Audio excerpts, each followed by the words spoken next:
Hello, das ist Miss Jäger, and welcome to the new game that I've got, Stronghold 3. Stronghold 3 is a castle simulation based in medieval times, I believe in England. In the first game, it was generally England. Hello, it's a lot of things, so just add a couple of bits. Apple orchard, mwahaha. Anyway, so set in medieval England, that has multiple campaigns, which is really nice. So instead of just having campaign and multiplayer, instead this has 2 campaigns, and as I've got the gold edition, we've got 3 campaigns. Let's get another baker. There you go. So we have 3 campaigns because I've got the gold edition, 2 military, 1 peaceful, and also in the mode that I'm currently in at the moment, free build. Now, free build is generally Sentiment is warm towards you, my liege. The ultimate castle building simulation, and with the rest of this game, the aim of in this one there aren't really in this game mode there isn't any objectives to the game, and instead if you just fancy building a castle, then feel free. Some of you may be familiar with this title, may have been familiar with the previous titles as well. I did start playing them when I started playing it when I was about, say, 10, 11. I just picked it up like a classics edition in Marks and Spencer's 10 years ago. Good God, that's frightening. Jeez, that's a long time ago. Yes. So anyway, hello. He's just levitating. Fair enough. Yes. So. Stronghold is a castle building simulation set in England during the medieval period of time, and has a fictional story about you conquering England and liberating it for the new king, yada yada yada. We are almost out of food, sire. Oh shit, the people are being greedy. Well, I will not. No half rations. Oh shit. Okay, no more taxes. I'll get onto the popularity out a bit later. So anyway, so in this game, you've got 3 things you need to worry about. 2 are very important, 1 isn't so important. The first and most important person in the game you have to worry about is your lord. Now this is essentially you, the character, as originally you couldn't get him to do anything outside of a castle, but now you can get him to waddle about. Waddle, waddle, waddle, waddle, waddle, waddle, waddle. You could get him to waddle around the village, doing cool things, saying, "Hello, I'm the Lord, pay me taxes." So, yeah, that's pretty... Oh dear. I'm not bright... Oh, no. Why are people hating me? Sentiment is warm That towards doesn't you, make my any liege. sense! Ah! Oh, good lord. I think there must be a glitch. Anyway, more important things. So, the Lord is the guy who you want to keep alive. In most missions or levels, you will undoubtedly need to keep this guy alive. If he dies, game over, you gotta start again. So, as this is happening... 2, 1, because apparently people don't like me. Okay, very strange. Anyway, so... as we're trying to keep the guy alive, you'll also have other objectives in this game, in the missions, either to capture another castle, to outlast an enemy siege, and also a whole bunch of other things which probably are important, but generally keep this guy alive. Now the second building, which is the most important, which you just saw me taking care of, is the granary. Now in this game, the granary is the most is key, as it stockpiles all of your food and all of your things that will keep your peasants happy. Now in this, the peasants need to eat, and as such, a castle needs to have food. So in this you get to hire some people, or get them to provide food for the rest of the community. And in the Stronghold 2, I believe, you could gain honor for having multiple types of food, but in this case it's just excuse me. In this case, it's just people get more popularity. Now I've had to put them on half rations because the greedy buggers have gone through so much. So, The third most important building in the game is the Stockpile. Now this is the general thing in which you decide to build shit. So you can see here the people are stockpiling items and objects, and also to note in this game is quite material heavy, or in the sense that in order to have things you've got to have the people to get the things you want. So say for example we wanted bread, so what do you need? You need a wheat farm to provide the grain, a windmill to provide the flour, and then finally you need a baker to make the bread. So this is where oh, we've got a hang on, where's the barrels of ale? Oh, we got tons of ale. I'm going to put everyone on double rations for a while. Oh yeah, people will like me. Wait until that stockpile. Sentiment is warm towards you, my liege. So anyway, like I said, the stockpile allows us to... No taxes is good taxes. That's my motto. The stockpile allows us to do a whole bunch of stuff, and a stockpile allows us to work and get the materials we need to build stuff. For example, another big feature of this game, we'll take ourselves away from the village, is castle walls. Now, unfortunately, when I built this, I had no idea that the castle towers were going to be a pleb, so do forgive the shoddy building. But yes, the items in this game that are required when you're building castle walls, let's just get castle towers, castle walls, stone walls. So, this is one of the main features, I would say, in the game. You want to defend a location. Let's see, now I'm gonna put a tower. Let's put a great tower to for sheer sake of impressiveness, and we're going to surround it in a wall. So here I go, using the supplies.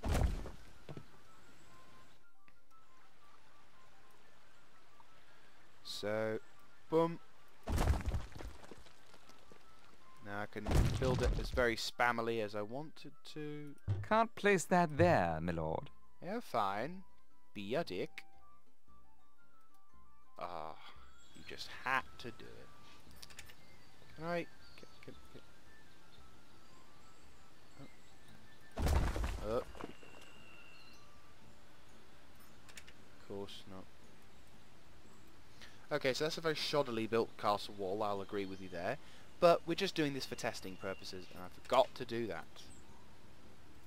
Hang on. What? One second. Right, back to the... Okay, there you go. Now we've fixed the castle problem. Yes, so the stone required to build this castle, quite important to have all the materials, otherwise you won't be able to get anywhere. So as I said, this game is quite material resource heavy, so if you want walls, you need the quarries. The quarries will provide the stone will provide the necessary compartments needed to provide such uses. Yeah. So, as such, it's quite cool. Looks like a crossbow. Can I put a tower ballast? Oh, I need an engine tower. Used just to be that you put a tower mangadel on the top and that'd be it. Hail bale. Wow. Fancy pants. Let me just show you then. So there's one. We'll put two just so we can piss off the... Oh, of course. No, guess not. So now I can choose to use the money. I'll have a hay bale. Boom. And we've got two engineers on the side. We're now going to connect it via a wall. Or better still, just that.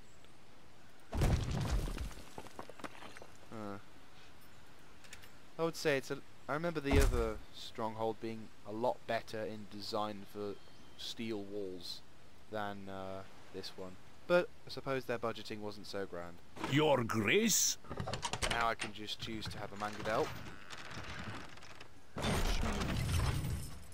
Bob. That's pretty cool. Oh, that's quite nice lighting effects.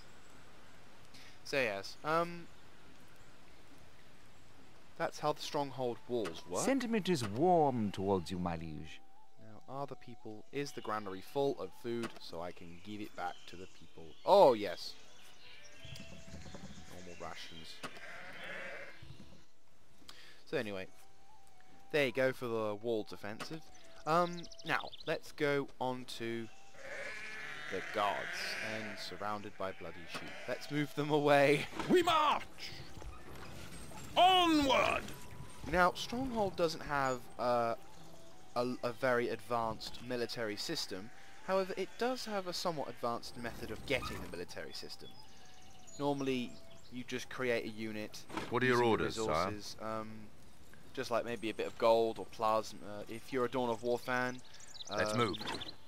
You'd get gold, plasma, and manpower in. Oh no, is it plasma and resources? I can't remember. Well, I know in Company of Heroes it's manpower and fuel. In this game, it operates on a different principle. Hey ho!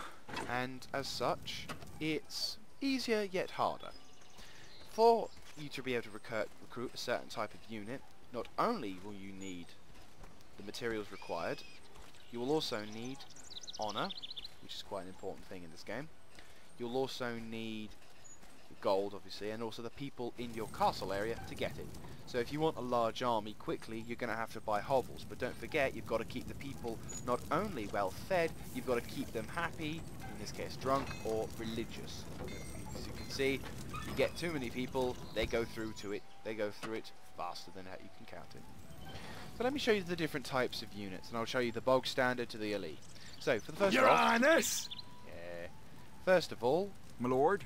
let's Right. get the bog standard infantry unit out. Well, Oh, okay, come on. I wouldn't say that it's a good idea to use them as bog standard infantry, as they are shit. This is the armed peasant. No armor, no military discipline, very shoddy weapon, dies very easily. Consider using them as expendable. Sentiment is warm towards you, my liege. Expendable messages. Expendable. They are expendable. Second unit, which I haven't actually recruited. Peasants needed, sire. There you go. I'll just get a couple People of are these guys. coming to the castle. Men at arms ready. There you go. Immediately, sir. So, these guys are known as the men at arms, but in other games you'll probably be more familiar with them as spearmen. These guys, what I would call your bog standard infantry. They have a spear throw in this game, but originally it used just to be that you just stabbed people, and you could knock over the walls if you're under siege. Sir, So, spears forward. I would say Keep they're ranks. I'd say they're an infantry unit to definitely keep in mind. Very useful. I wouldn't rely on them so much. Then you've got these guys. Where's the fight? You've got a maceman. I don't know why, but every unit like that looks adorable. It's like, ah, you just want to beat people up. Yes, he's the just standard bloodlusting arsehole who just rips through everyone. Bash, bash. Think of him as an orc. Now, another unit you'll get. Hang on, let's get the pack. Cross. And arrow. And him. Do I have enough for a feast? I do.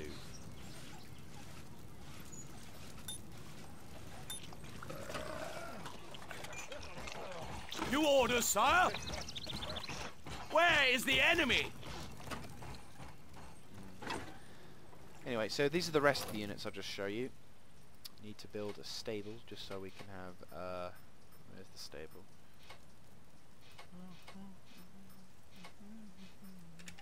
Stable. Stand tall. So the little military section here. Sentiment is warm towards you, my liege. Anyway, so whilst he's waiting there, this is a new unit. I haven't seen this guy much before. At your service. Our pleasure, He's sir. known as the Ranger. Now, he basically is just he's better than your bog standard archer, which you will see in a second, but not as good as... I'd say he's more of like a superior archer infantry, as, yeah, he needs a sword so he can handle himself in a fight. Very handy unit. I haven't used him in battle yet, but I'm certain he'll provide some helpfulness. Right. We will fight with courage! Just give us the target. Right. Here is your bog standard archer. Longbow or bow, either way. He will do quite a lot of damage to multiple foes, given the chance to fire a few shots, and he will decimate any unarmored foes. Introducing... Attention! Your loyal archers. Enter the crossbow, a much more improved version of the archer and longbowman. Can't fire as many rounds as the longbowman, but has two major advantages. First of all, easier to train them. This is historically speaking. It was easier to train them to use people to use crossbows than it was to train them to use longbows or archery. And second of all, the bolts used to said effect were devastating on the armoured swordsmen and the knights of the world. So these guys, as much as they take a long time to reload, their shots aren't as far as the longbowmen, but they are definitely a useful unit for any army. Now, I'll serve thee well. here is your pikeman. Jump to it! He is the best defensive unit of the game. Get him to hold a castle wall and he'll hold it till his dying breath. And he'll take a fair few bad guys along the way. This is basically the meat shield slash, you know, grinder area, slugger. He will hold down areas for a very long time. Really, really handy unit. Can't tell you how handy they are. There he How says my lord? Swordsman! Now, Forward! Now, this guy is what you would call the tank of any army. Armoured swordsmen have a buffed health, stupidly strong attack, but like really good attack, but generally use them to soak up fire. I mean, generally when you see these guys charging, their slow speed is made up for the fact that their armour is very thick. Takes forever for any bowman or crossbowmen are more effective against them, but longbowmen will take forever to take them down. Their attack is quite lethal, so if they get within contact range of your units, be prepared to lose a fair few. And that brings us to the final and most advanced Keep unit. your helmet on, Squire. Not him. Forward! The Knight. Introduced in the second Stronghold game, this guy is as strong as your Lord and has multiple abilities. We go to battle! Here you go, is an example. In the second game, I think the Lord can't do it in this game, but in the second game, the Lord and your Knights could mount and go crazy. I follow your Because banner! obviously, the Knight, in all that heavy armour, will take some time to get to a location, so obviously Ride on! it'll be a good idea to use your Knight to charge into the fray. Now originally it used to be that the armoured swordsmen were the epitome of the armies, and they would be the dismounted knights, and then the knights themselves would only be on horseback. So in this game, however, and from the second game onwards, sorry, the knight could dismount his horse and happily go hacking and slashing. The knight generally is second only to the Lord, kicks ass and takes names, and looks quite awesome in battle. So, although, yes, there isn't as much of an ability for, isn't there much of a variety in units, all of these units are useful. Sentiment is and warm towards you, it's my quite liege. enjoyable to have them around. Definitely so. Anyway, let me show you a cool feature of this game, which, fingers crossed, will be so... cool. Military stuff.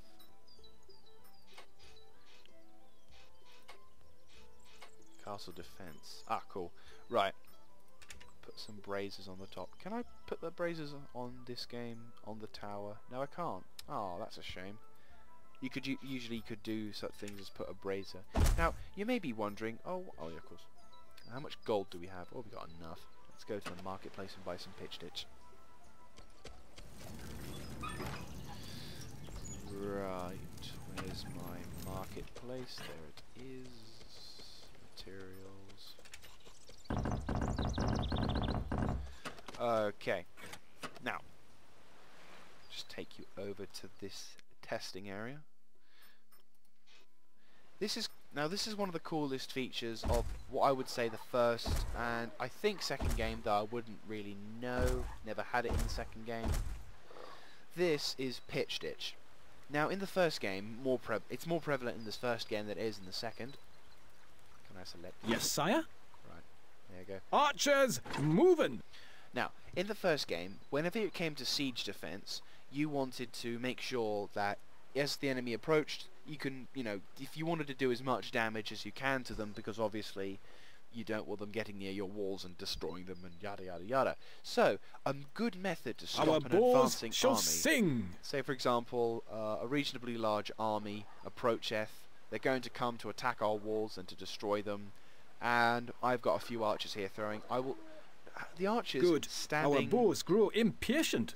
next to the brazier will now start firing fire arrows. This means improved damage and also Let it burn!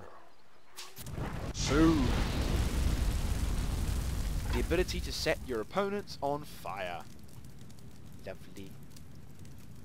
This will definitely help kill off any major army of trying to approach your position. I've had games on Stronghold where it's just decimated armies.